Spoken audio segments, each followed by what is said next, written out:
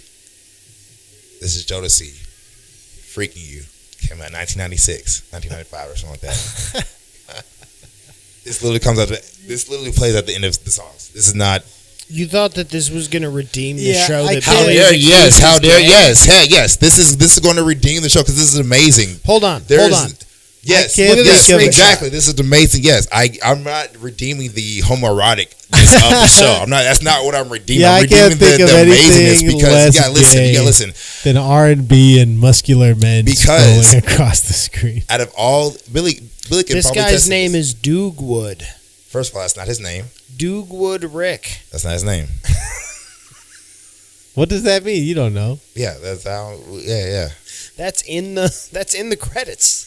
That's not who the person is that's singing the song. That's a porn name. That's not who's singing the song. No, it's not. Anyways, but that's a person involved in all this I'm saying project. is Billy can attest to this. How many times have you heard an American song in an anime? Just straight up like an American like. Yeah, maybe once or twice, but not a lot. The only time I've ever heard it was in JoJo, and every single time it's been played was when JoJo was actually listening, or Araki was actually listening to the song. So like Walk Like Egyptian, that song is an ending song to Roundabout. Yes, is one of the songs. Yes, that because Araki was listening to it while he was writing that part. That's because the rights to songs are cheaper if you make a character. You're hearing it because a character's listening to it. No. The production studio actually. It was weird putting American songs. No, because it's usually Japanese. Yeah, because the production studio actually went to Araki and said, "Hey, what songs where did you listen to when you wrote that part?" He gave them this list, and they chose these songs. This is a song that he was listening to while he wrote this part, which is amazing. That as a black person watching anime, that this song was. That's one of the things I like about Japanese media, though, is they kind of lift up some of these musicians by putting the music in the animes, and that makes the musicians. This is all I want to say, Trent. That's all I want to say is that as a black person, I told you it was going to be pretty gay. It's going to be 100% gay, and we didn't get all the way to the very end of it. That's crazy. But if you like homoerotic masculinity, then JoJo's amazing. Series, I mean, the lyrics was every time I close my eyes, I was feeling so horny. That's what they said. Man, we talked for 20-30 minutes about anime and video games and not got on the comedy. This is a great conversation. I love this already. That's usually the goal, is to not talk about comedy. The only time I talk about comedy on here is when I can't think of anything else to talk about. Oh no, we've had a great conversation. Let's keep it rolling then. Let's keep it rolling. How long have you been doing comedy now? All right, I can't think of anything else. But now, August 9th will be 2 years. Okay. Yeah, August 9th, 2 years to the day. You're in the dog pound now. Am I? Am I in the dog pound now? I don't know. I've been doing comedy for 9 years now. That's wild to me. To do it for 9 years is something like. But I do all right, you know. Yeah, I mean, yeah, you do all right. I mean, I remember when I first started, I was like, oh, this guy Billy. Okay, I got do. All right, Trent. That's 10 years of comedy. All right, Trent. That's 11 years of comedy right there. All right, by the way. That's what got you that joke. All right, Trent. Trent's over 10. All right, I'm just creeping. But no, up that's still crazy to me though. I look at you guys like, man, if I can get that consistent and just do that, that's the dream to me, is to do that. You guys are living my dream. Shit. The dream in comedy is to find a way to just keep doing it for as long as you can, because it takes time to get good, and you get better in the beginning, then you plateau at some point, then you get better from there if you stick it out, and you always get better as long as you stick it out and remain a student of it. But I don't know. Some people get lucky; they get a lot of opportunities, and they're proactive in that way. And it's really all about just if you want to be successful in comedy, you just gotta talk to people and just Yeah, that's my issue. I'm introverted in that nature. I don't so am I. I like to let my work show for it, and if you don't want to pull me from my work, then that's for cool. Sure. And there's something to that. There's no issue to it. I don't take anything. And my thing is about that is I try to also make sure that not to compare my journey to anyone else's journey. I've been very diligent about that, just because once I start doing that, then you're going to spiral. If you start comparing your journey in comedy to the next person before you and after you, then you're not going to get anywhere meaningful. So I try not to even think about the next person's journey. If I see them doing something, I'm like, all right, good job for you. You know, is because I know my time is going to come eventually. So yeah, most people have delusions of grandeur when they start out. Must be nice. I definitely did, you know, but now I'm just at a point where I'm like, okay, how can I make it to where I can still do this and not be just like broken? Yeah, suffering definitely. all the time 100%. Yeah, no, that's me. Like if I can, the second I can find a way to make comedy a full-time gig and pay my rent and everything like that, it's over. That's what I'm doing. Yeah, I mean it's not impossible. Like people have done it before, so yeah, definitely. You just gotta grind and you gotta get funny, and that's the biggest thing. Is like, especially I don't know, would you even want to get a lot of like success before you're even really good at stand up? Because then what do? You either sink or swim, but like, yeah. I mean, my thing is, for me, success in this comedy thing is just finding my audience. I've always said that. Everyone was like, especially when I first started, especially the people who knew me before doing comedy, they always asked like, "Oh, Marcus, what do you want to do with this? You want to, get on Netflix? Have your own specials and everything like that?" I was like, "No, I just want to find my audience. Like, if that ends up getting me to those places, then it gets me there. But finding my audience, finding people who rock with me for me and finding me funny because they like me, finding me funny is more important to me." So yeah, that's good. Not everybody's gonna like you, and you gotta like trust me, living as Marcus McClain, quite a few people have not liked me before and do not like me now. It's okay. I'm used to it. Yeah, you can't stay stuck in Atlanta either. You just can't stay stuck in one scene because it starts to like fuck with you. Like it starts to mess with your style and your rhythm and. Oh no, that's why I tell people. I've been telling like some of the comics that because I've been to places like and done spots in like I've done Chattanooga, I've done Vegas, and I've done Austin now, and I've tell people like, we're funnier than most of the people out there. Like Atlanta? Yeah, just because Atlanta, even though we don't have necessarily the amount of mics that some of Dogs. That's the thing. Like even though we don't have the mics that like in Austin or LA or in New York has, we have the grinders. Yeah, we all in the city grind for our jokes, grind for our time, no matter what kind of rooms you hit, no matter if you hit all the black rooms, no matter if you hit the white rooms, no matter if you hit the mixed rooms, no matter if you hit the Hispanic rooms, no matter what, we all are grinding for our time, grinding to get better. And that's why I tell people, like, even if you feel like you're constantly bombing in Atlanta or you feel like you're not funny as some of the people in Atlanta, I guarantee you go to another city, you're going to be funnier than half the people there because you have grinded so hard in Atlanta. Because Atlanta, the comics don't give you the laughs, nor does the audience. Yeah. Neither one of us gives you laughs. So, Atlanta. I like Atlanta comedy because is kind of like an unspoken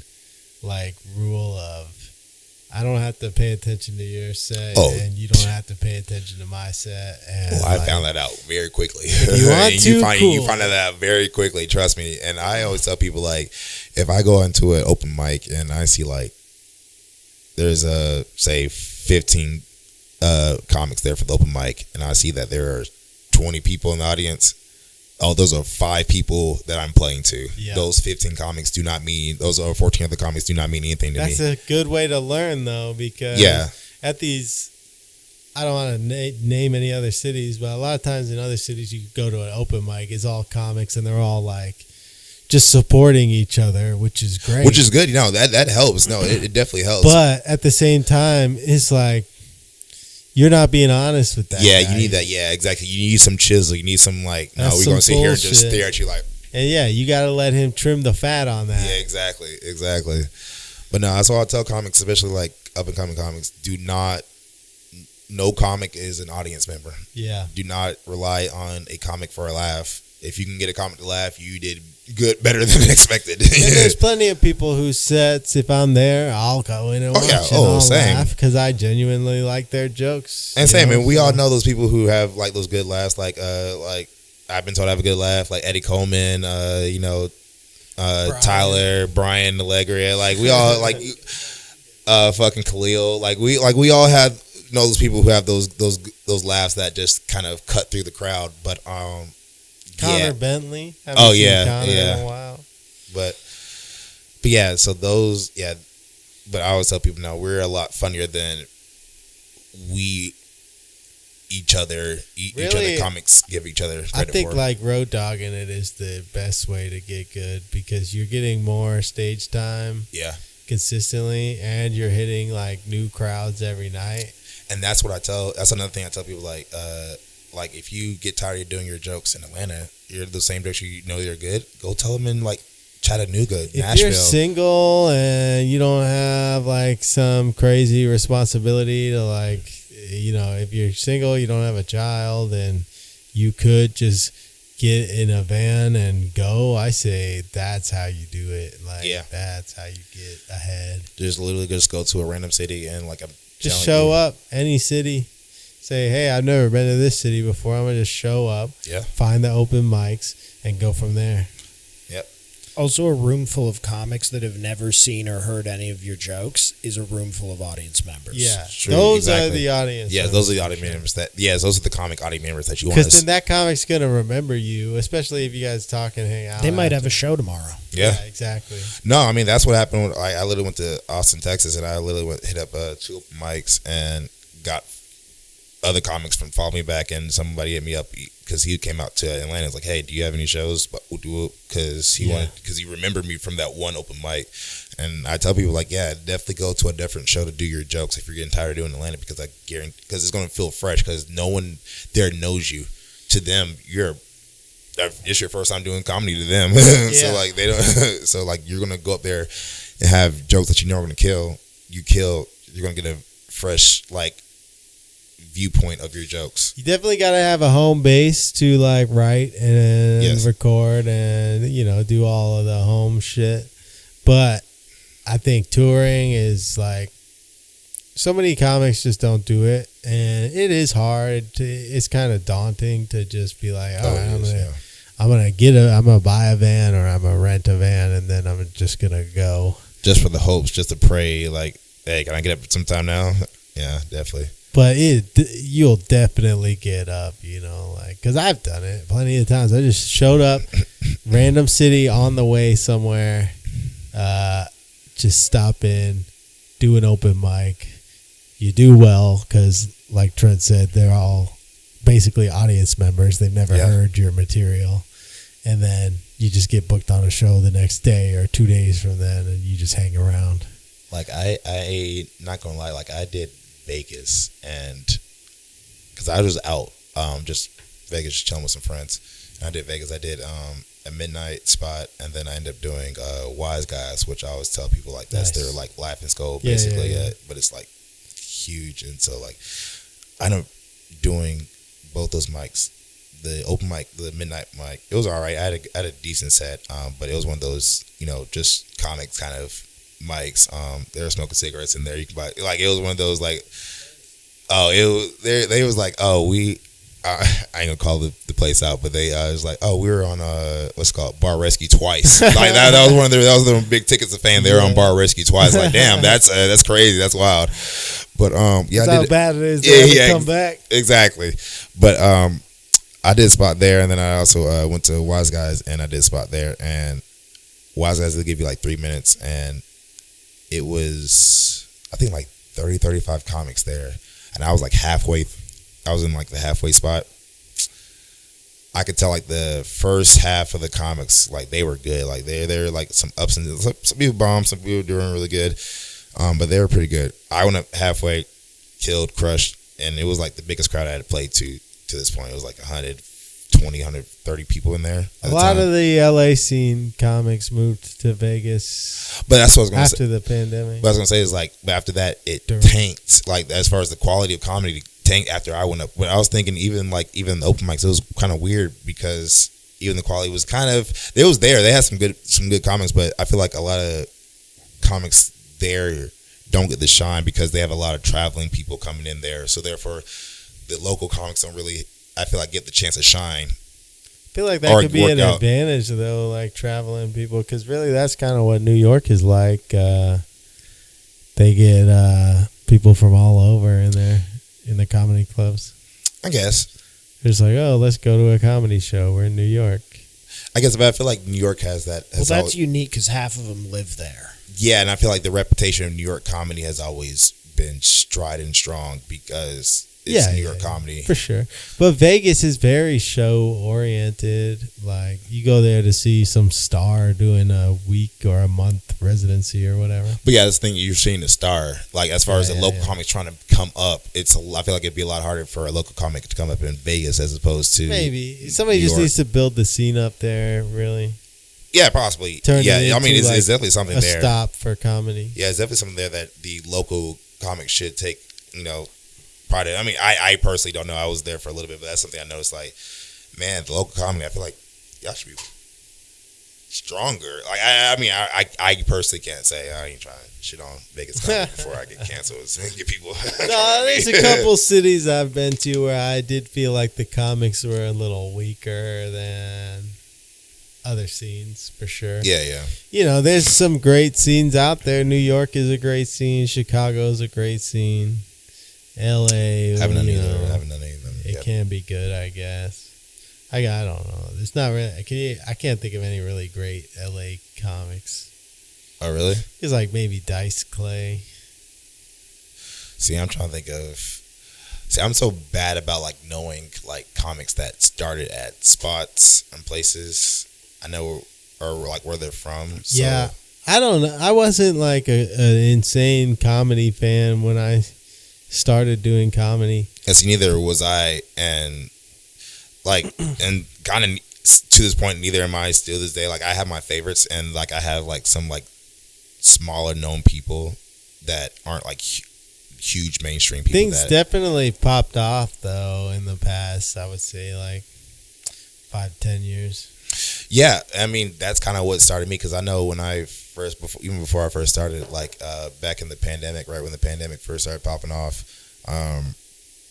I was not in a good headspace, and like one of the things that I like to do was like go on Instagram and watch like Instagram reels of comedy, and I was watching people like, I feel like I could do this. I was like, I feel like I could do this. I got on stage like, ooh, crazy, this is the reels. This is harder than I thought. But no, when I started, nobody was doing reels and stuff, and then I just like totally you're missed about 10 the boat. Years. Yeah, you're about 10 years. I just never did them, and I don't even really know what happened. I was just like messing around at a venue, and just kind of started doing it. So where'd you start off at? It was a little place called Swayze's. It was like an all ages music venue. Was it here? Yeah, they would have like metal and punk bands play and stuff. And they used to do a punk and poetry show, and I was watching like people go up and just like read poetry off of their note cards or whatever. And I was like, well, if they can do that, then I can do comedy. Go up there and do some stand up or whatever. Oh yeah. And I would just get on stage and do random stuff sometimes just to like mess around. That's the fun of doing comedy. We had a group called Nutbusters, and we were a freestyle rap group, and we would just get a little drunk and get on stage, and hell yeah. And then I would like bring out a bag of walnuts and start smashing them with a hammer. I mean, I can't call it Nutbusters, but was that the whole point? Was just to bring out the walnuts and smash them? Busting some nuts. All right. I had one mission in that. Hey, you succeeded every fucking and time. It was to bust some nuts. Hey, my boy. But just like dumb shit like that we would do. We had a band called Fist Face. It was like we call it a hillbilly hardcore band. Okay. And we got a song called Riding a Cigarette, and we got one called Ivermectin. We got one that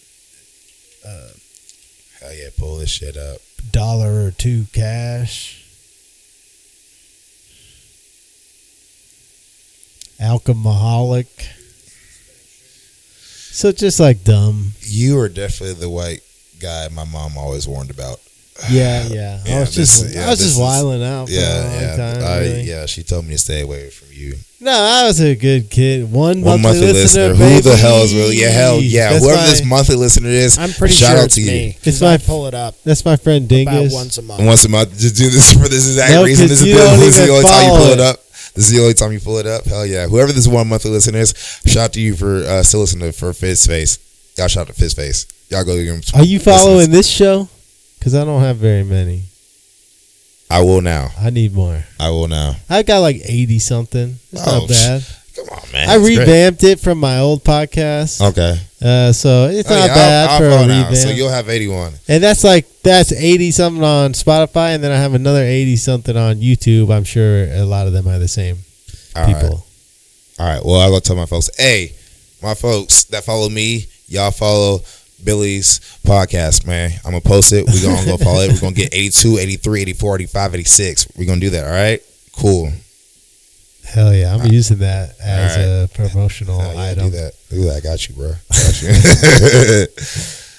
That's going to be the YouTube preview.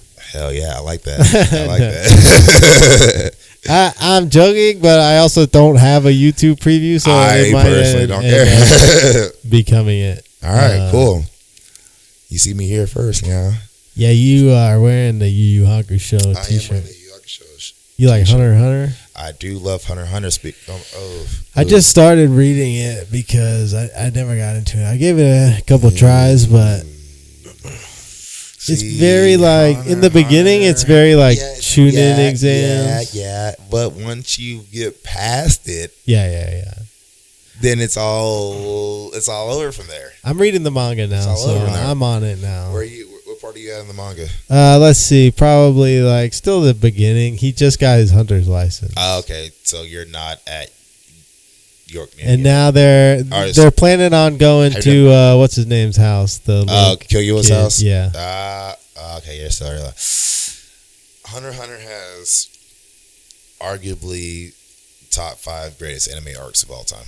Really? Yeah. It never hooked me because of the kind of childish cartoonish. I don't know how it is going to transform in the manga, but anime wise, one of the greatest arcs I've ever seen in my life. It was top. I was watching some of the anime. It seems pretty close top to bottom. the It's literally source material. It's I get what you're talking about, but I feel like how they do it in the anime is not going to do it justice, and I cannot explain further without spoiling things. No, I don't know. I used to love to watch anime, but now I prefer reading the manga.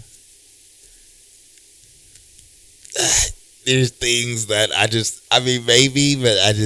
but again, it has one of the greatest anime arcs of all time. It's literally, at the very bare minimum, it's top 10. I really like on the popular anime lately, people on the internet have just been doing fan colors of them, and that makes the manga a lot nicer. Yeah, hell yeah.